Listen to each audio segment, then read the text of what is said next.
AMD's new card is coming out soon, and I've been doing a little research behind the scenes about what kind of pricing we're supposed to be expecting with the RX 6600 series. Not the suggested price, I'm talking about the real in-store price. What's up guys, I'm Snows, and this is your boot sequence.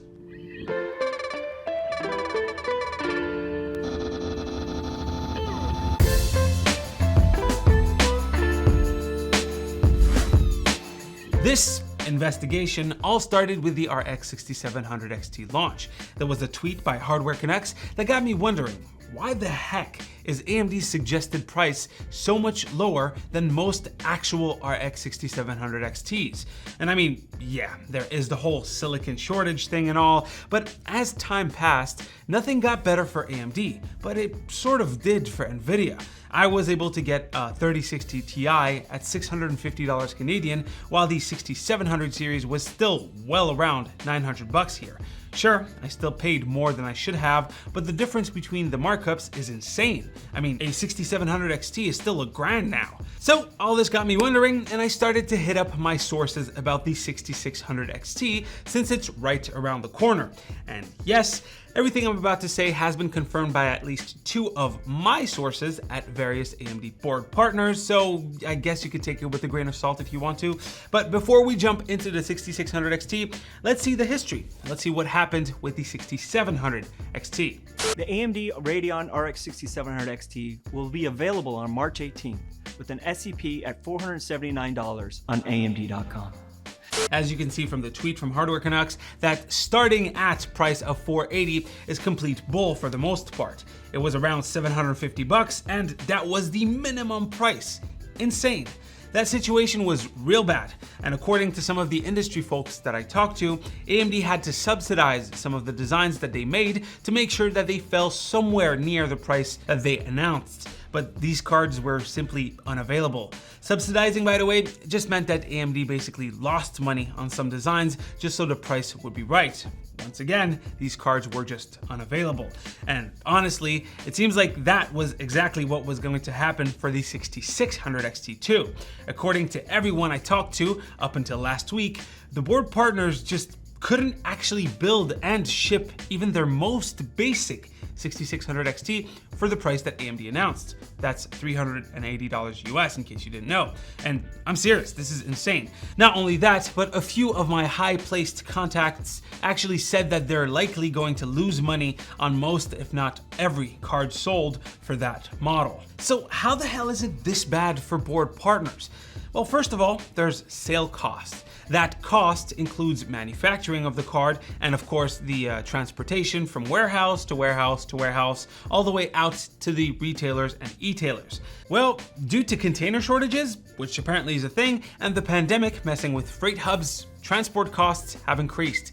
Again, it used to be something between $5 and $10 last year to, get this, between $25 and $35 US this year. That's per card. On a GPU that's supposed to cost less than $400. That's spending close to 10% of its price just to move it from the factory to the store. It's a lot. So that's one. And then there's the tariffs. They aren't pretty either. While some board partners have figured out ways to reduce them, most contacts I spoke to are gonna get hit with between $50 and $75 worth of extra costs per card. So we're at a possible $110 some extra per card.